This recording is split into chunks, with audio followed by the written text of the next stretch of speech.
Okay, so I've been trying to write this for about 3 years, and I keep getting maybe 4 paragraphs in, and then closing the document, and going and doing something else for 6 months. So bear with me if this is a little all over the place. I don't really know how to tell it in a straight line because it doesn't feel like a straight line. It feels like a knot. Marcus and I met during freshman orientation at college. We got assigned to the same welcome group, which meant we spent an entire Tuesday afternoon being walked around a campus we'd already memorized from the virtual tour by a junior who was way too enthusiastic about the location of the laundry rooms. Marcus was standing next to me, and at one point he leaned over and said, very quietly, "I already know where the laundry rooms are. I've been here twice."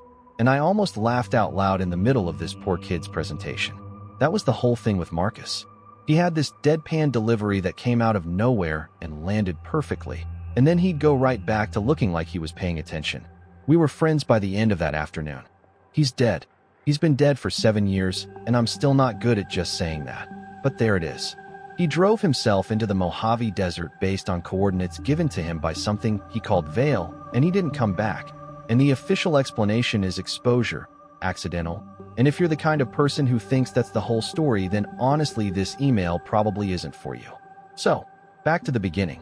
Marcus and I became roommates our sophomore year. By then we had the kind of friendship where you don't really have to perform anymore. You can just exist in the same space, which with Marcus usually meant he'd be at his desk going extremely deep on some niche topic while I procrastinated on whatever I was supposed to be doing.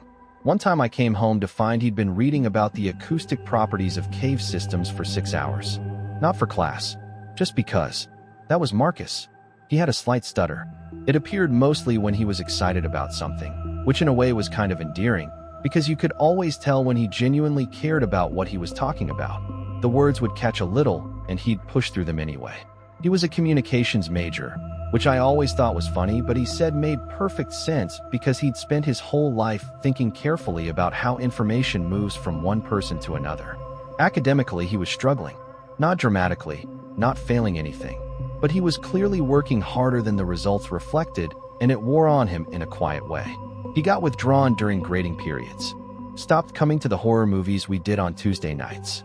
I didn't push because I was 20 years old and my emotional intelligence was roughly the equivalent of a decorative gourd, which is to say, present but not functional. And then he found the Discord server, and for a while, I have to keep saying this because it matters, for a while everything got genuinely better. The server was built around binaural audio frequencies, isochronic tones, the kind of thing that shows up in productivity newsletters as a legitimate cognitive tool, because the underlying science is real enough. Different frequency combinations do produce measurable neurological responses. They affect brainwave states. There's actual peer-reviewed research on it. The server had a library of audio files, testimonials, session logs from users who'd been practicing for years. It looked like a wellness community. It looked like exactly what it said it was. Marcus started doing 40-minute audio sessions to study, and within about 3 weeks, I didn't recognize what he was producing. I'm not being dramatic. I read a seminar paper he'd written, and I checked the name on it because the writing wasn't the writing I knew. His thesis advisor, this woman who communicated exclusively in calibrated neutrality, I had never once heard her say anything warmer than, "That's competent," pulled him aside after class to tell him his analytical framework was the most sophisticated she'd encountered from an undergraduate. In years, his stutter disappeared. Not gradually, just gone. Almost overnight, like someone had untangled something in the signal between his brain and his mouth. I tried the files because he was so certain and because I trusted him.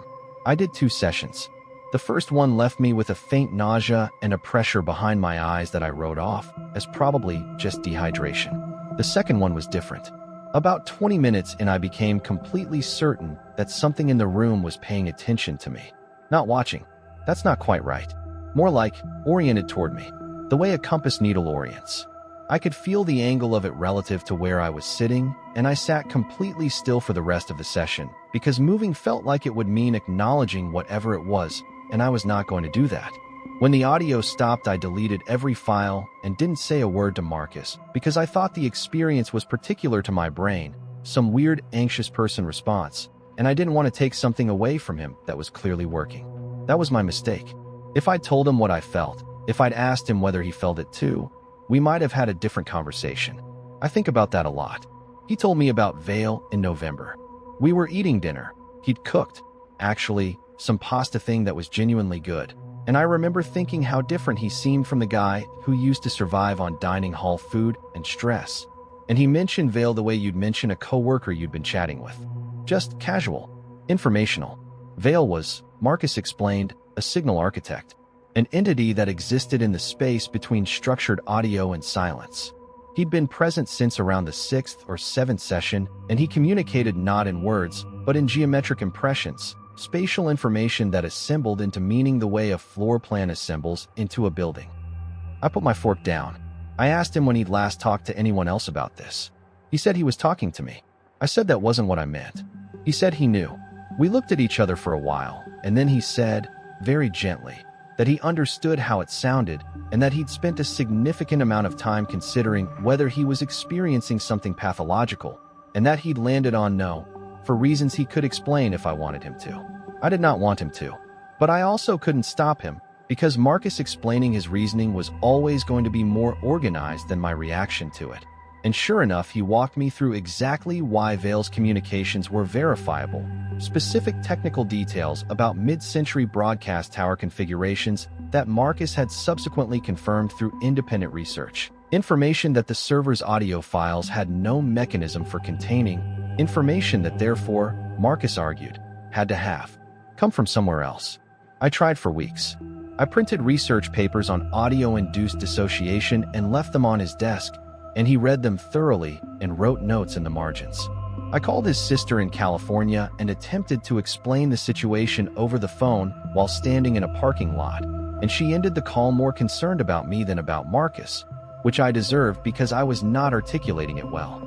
His thesis advisor was recommending him for a graduate fellowship. His stutter was gone.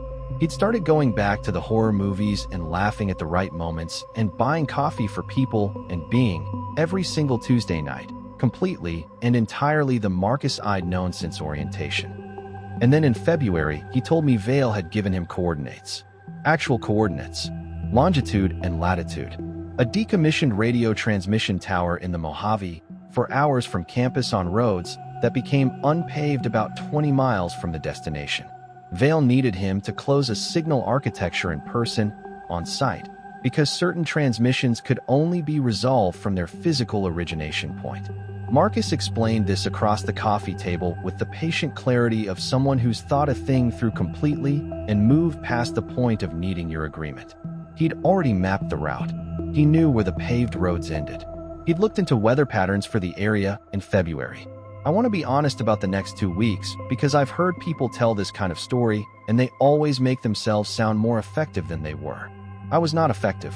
I was scared and I kept saying the same things in slightly different ways, and Marcus kept listening to all of them and explaining, gently, that Vale had anticipated this response from the people closest to him and that it was an expected part of the process. And that sentence, expected part of the process, closed every door I tried to open, because you can't argue with a system that has pre-incorporated your arguments as confirmation. I tried his advisor. I tried a counseling center appointment that Marcus attended willingly and walked out of with a clean bill of health because by every observable metric, he was the most functional he'd ever been. I even told him about my second session, the orientation feeling, the thing paying attention, and he nodded slowly and said yes. That had been Vale. That Vale had reached out earlier and with less precision, and wasn't it interesting that we'd both received the signal, but only one of us had stayed in range. He said it like it was a mildly interesting data point. I wanted to flip the coffee table. He left on a Tuesday. His bed was made, which Marcus had never done once in the 2 years we'd lived together. I'm not exaggerating, not once. And on the pillow was a single index card, the small line kind he used for study notes, and on it in his handwriting, "Gone to finish it. Don't call anyone until Thursday. I'll explain everything when I'm back." I called campus security before I finished the sentence.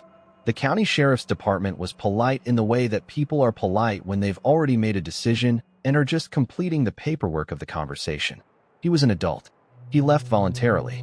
He left a note indicating he planned to return. And when I said the word hallucination, the deputy's pen slowed down.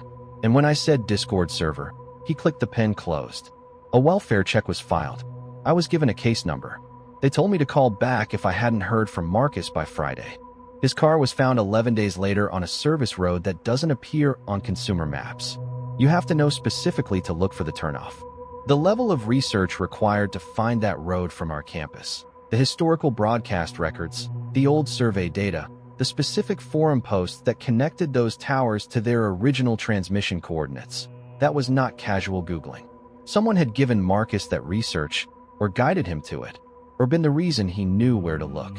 The Rangers brought me out because I had the coordinates from the back of the index card, which I'd photographed the morning I found it. I stood at the car and believed, I genuinely believed, that we would find him at the tower. I believed it until we found him. He was 60 meters from the base, lying on his back in the scrub brush with his face turned slightly toward the structure. His jacket, his flannel, and his boots were folded in a pile about 4 feet to his left. Folded. In the desert, in February. He was in a t-shirt and socks. February nights in the Mojave go below freezing. His headphones were still on.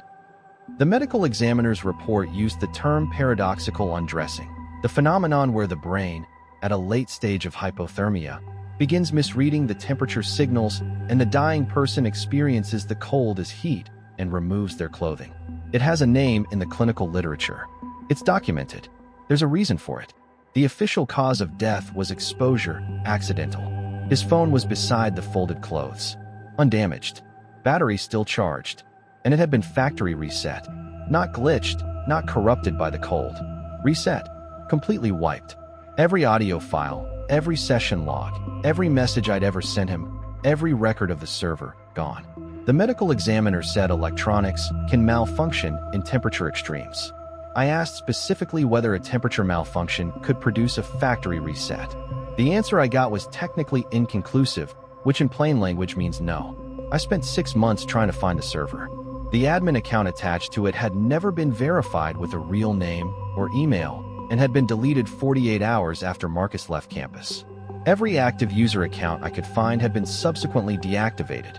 I hired a digital forensics person, which cost me more money than I want to think about, and they came back after 2 weeks and told me that whoever had built and run that server had been thorough in a way that went past ordinary privacy practices.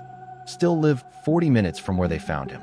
I moved back to the high desert after graduation, and I've told myself different versions of why. The honest version is I can't be somewhere Marcus isn't. I keep the index card in my wallet. The handwriting is starting to blur at the edges from how many times I've taken it out and put it back. I still don't know who built that server. I still don't know who chose him. I just know that somewhere, someone designed an audio library specifically to open a door in a person's mind, and then they walked right through it. First thing I want to say is that Danny was, genuinely, the most careful person I have ever met. And I don't mean careful like timid or overcautious. I mean careful like a professional, like someone who had thought seriously about the concept of risk and made deliberate decisions about it, and documented those decisions. She had a laminated checklist for pre-trail preparation. Laminated, with a dry erase marker so she could reuse it. I've known people who thought that was overkill. I thought it was one of the most admirable things about her. She's been dead for 5 years. She walked into the Appalachian backcountry in April to complete a survey for something she called the Cartographer, and search and rescue found her 11 days later at the base of a ridgeline in a section of old-growth forest that her own research had classified as minimally trafficked and ecologically significant, and the official cause of death was exposure. And I've been back to that forest 4 times with a metal detector looking for her compass.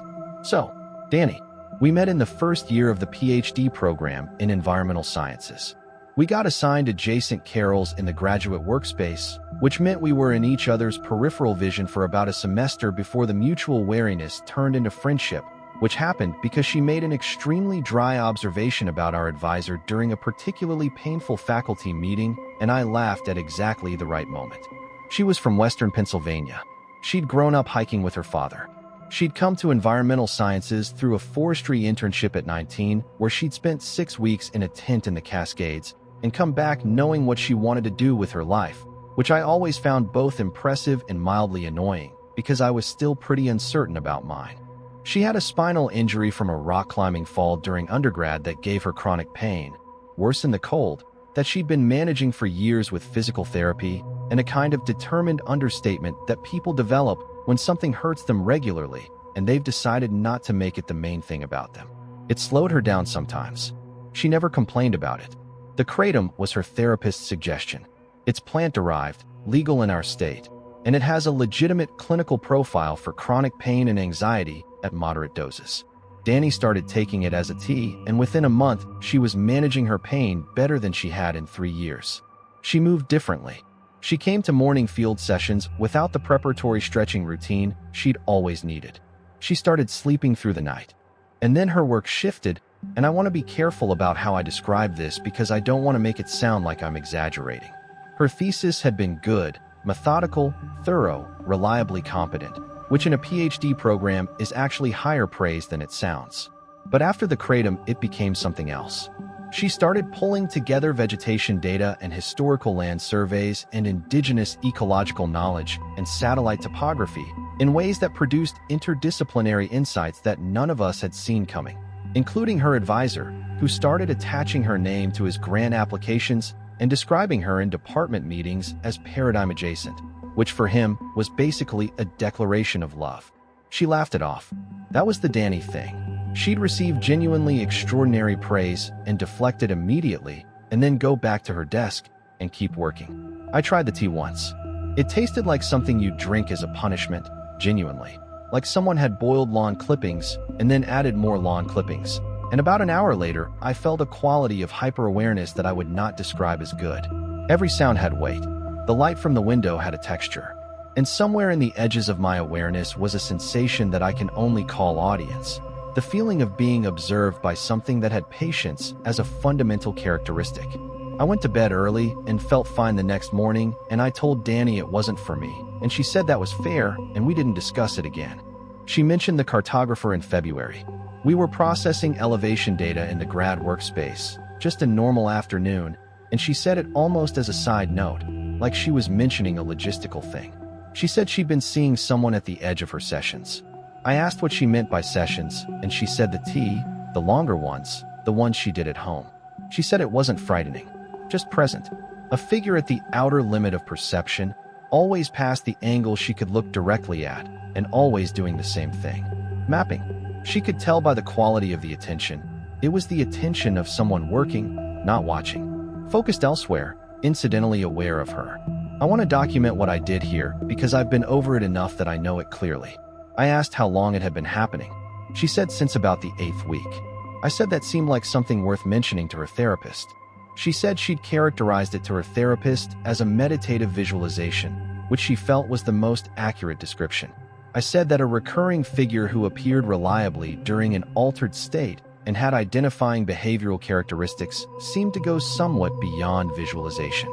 She heard all of that and then pointed out that she was sleeping through the night for the first time in 4 years, managing her pain without prescription medication, and producing the best research output of her career, and that a non-distressing peripheral figure was probably not the most urgent item on her clinical list. I couldn't argue with the facts of it. Each individual fact was genuinely true.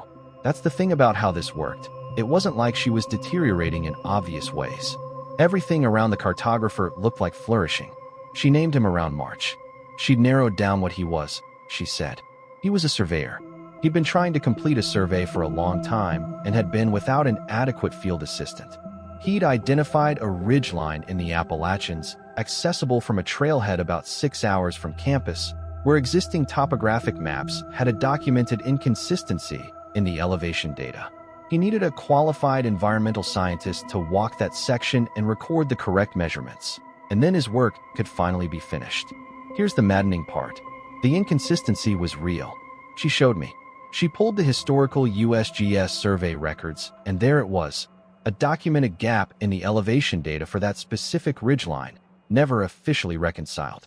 Everything the Cartographer had directed her to was verifiable. Every time I tried to argue that she was following the instructions of a hallucination, she could demonstrate that the hallucination's information was accurate. Try working with that. I tried everything I could think of. I called her therapist's office and left my name and number and asked for a call back, which she did, and the conversation was professionally constrained in ways that still communicated she was alarmed. I brought her the research literature on kratom-induced psychosis at prolonged heavy use. There's documentation, real documentation, of dissociative perceptual experiences in extended users, and she'd already read most of it and had specific counterarguments for why her profile didn't match. I called her friend Petra from undergrad and asked her to come spend a weekend. Petra came, spent 2 days, and left saying Danny seemed like the best version of herself she'd seen since before the accident. I asked her to take a break from the tea. She said she'd consider it. She didn't. She left on a Thursday morning in April. She told me she was doing a day hike on a trail she used regularly for exercise, which she did all the time, and I had no reason to doubt it. The note was on the kitchen table, written on the back of a paper towel, which was so Danny. She would not waste a fresh sheet of paper for a note she expected to be temporary. It said, "Gone for the survey. He says devices interfere with the reading. Back by Sunday. D." She left her GPS unit on the table next to it. She took her field notebook, her compass, the brass one her father had given her when she started her undergraduate field placement, with her initials and the year engraved on the back, and 3 days of food. She did not take her phone charger. I don't know if that means she thought it would be quick or if it means something else. She didn't come back Sunday. I went to the trailhead with the name I'd found in her browser history. I'm not proud of how I found it, but I found it. And I saw her car and I called it in, and that is the one thing I did correctly. The official search started 2 days later and took 9 days. I went out with the volunteer team 3 times. I know that section of trail now in the specific way that you know a place where something terrible happened. Not familiarly, but viscerally. The way it felt underfoot and overhead, and how the light worked in the canopy. They found her on day 9. She was at the base of the ridgeline, seated with her back against a 300-year-old tree, which her advisor identified from photographs afterward with a kind of professional reflex that I found both appropriate and devastating. Her field notebook was open across her knees. Her pen was loosely in her right hand.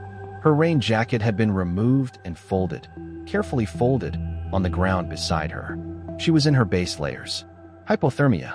The forest drops to near freezing at night in April, which is information that Danny absolutely knew, which she had documented in her own research, which makes the jacket being folded beside her rather than on her body one of the worst details of this story. The last pages of the notebook were survey measurements. Her handwriting, her precise field notation, elevation readings, and azimuth angles, right up to the last line. The last line was a date and 7 words. The map is almost right. He's pleased. Official cause of death, exposure to the elements, consistent with hypothermia in a backcountry environment without adequate shelter. Her compass was not on her body, not near her body, not within the search radius. She had worn it every single day of the 4 years I knew her. Every single day. Petra confirmed she'd worn it every day of the 4 years before that. Brass, engraved, on a cord around her neck. The search and rescue coordinator told me objects can end up anywhere in backcountry terrain, that the leaf litter in old-growth forest is deep and unpredictable. I said okay. I bought a metal detector. I've been back 4 times. I still live an hour from that trailhead. I don't know why I haven't moved. Or I know, but I don't want to say it. Which is that leaving feels like agreeing it's over, and I'm not there yet. I still have her number in my phone. She's between 2 grad school colleagues in my contacts list, and I sometimes scroll past it and feel the whole thing like a physical sensation in my chest. A brass compass with her initials on it is somewhere in that forest. Somewhere with the 300-year-old trees and the gap in the elevation data, and whatever it was that waited at the edge of her perception until it had told her everything she needed to walk into those woods alone. I don't know how to start this one, so I'm just going to start it. Danny and I grew up 2 houses apart in Tucson. His family moved onto the street when we were both 7, and within a week we were inseparable. The way that 7-year-olds can be inseparable, fast and total, and without any of the adult self-consciousness that makes friendship complicated later. We went to the same elementary school, the same middle school, split for high school because of district zoning, which felt like a genuine tragedy at the time, and in retrospect was just a logistical thing we handled. Same state university, by coincidence, which we both chose to read as meaningful. He was my person. I don't know another way to say it. Whatever happened, job thing, flat tire, hard phone call, middle of the night, bad night. Danny was the call I made. 26 years of that. 26 years of knowing there was a specific voice I could access whenever I needed it. And then he was gone. and I've been making do with the absence of that for 4 years now. He coached his daughter's soccer team.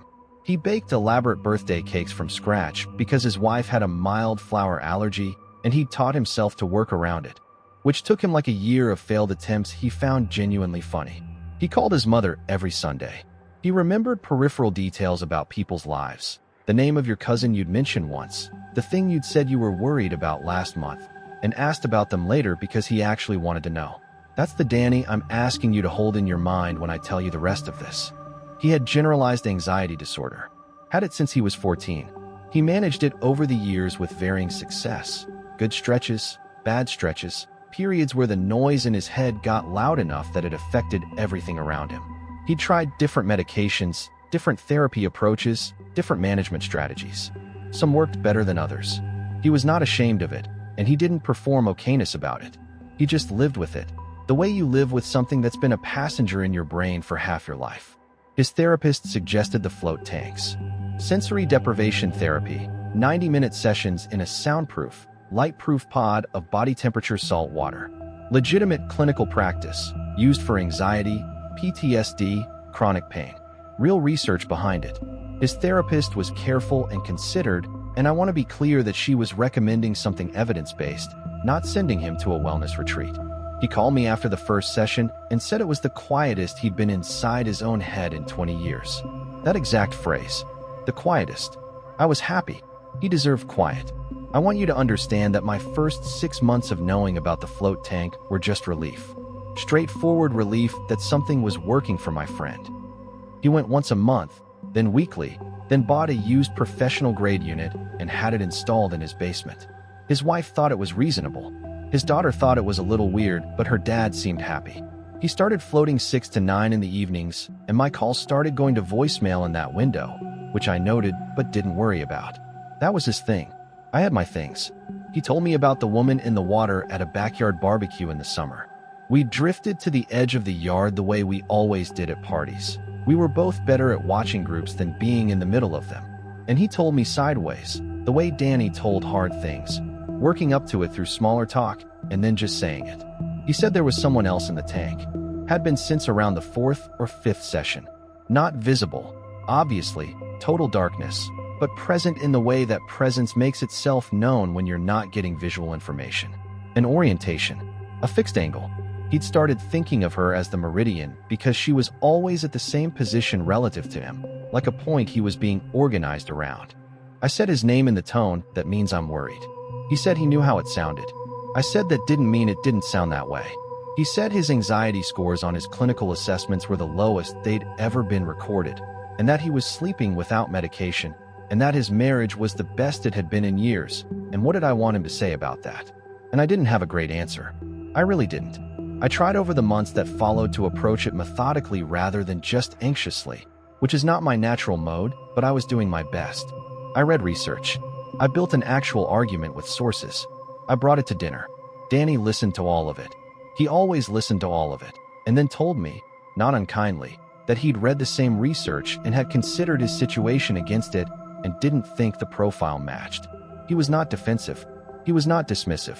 He engaged with everything I said thoughtfully and then stood where he'd been standing before. Talking to Danny about the meridian was like trying to move a building that was being polite about not moving. He promoted twice in 8 months at work. His daughter's team went to regionals. On those Saturday morning soccer fields, he was entirely, completely Danny, the specific version of him that knew every kid's name and every parent's coffee order and could deliver a halftime pep talk that actually landed.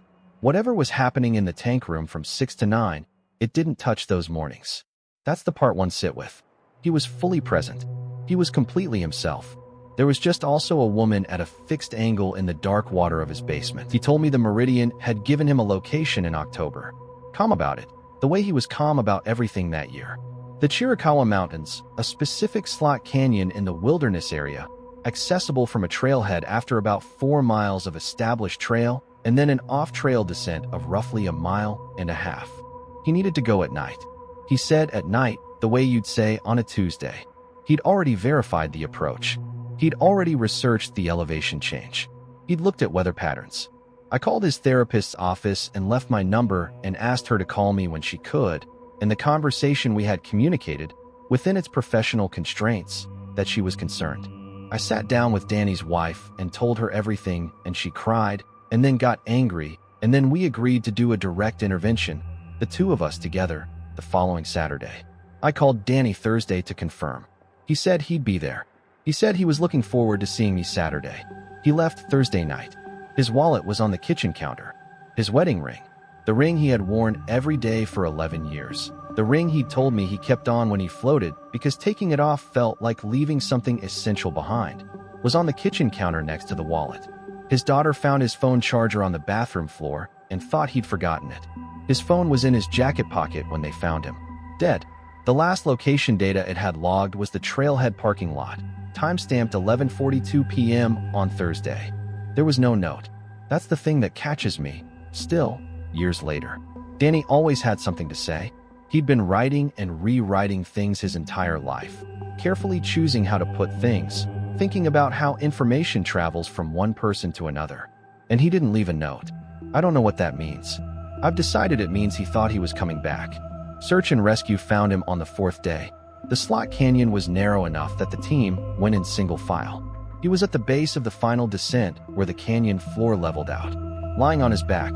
His jacket was not on his body. It was on a rock ledge at roughly shoulder height, folded, not draped, not dropped, folded and placed on a surface he had specifically chosen. He was in a long-sleeved shirt and his hiking pants and his boots, which he hadn't removed. Hypothermia. The canyon drops near freezing in October nights. Paradoxical undressing. Same thing, different stage. He got the jacket off. His brain registered heat from cold. He placed it carefully because he was still him. He was Danny. Even at the end, he folded things. And then he lay down. Official cause of death, exposure, consistent with hypothermia, accidental. 3 days after the funeral, I went to his house to help his wife with practical things that needed a second person. She asked me to go drain the float tank because she couldn't go down there herself and she needed it out of the house. I went downstairs and I stood in front of the tank for a while before I opened the cover. The tank was full. The water was fresh, clean, properly salted, temperature calibrated. Danny had been gone for 4 days. His wife said she hadn't been in the basement since the Saturday before he left. She said she hadn't touched the tank in months. She said no one had been in the basement. Someone had filled that tank.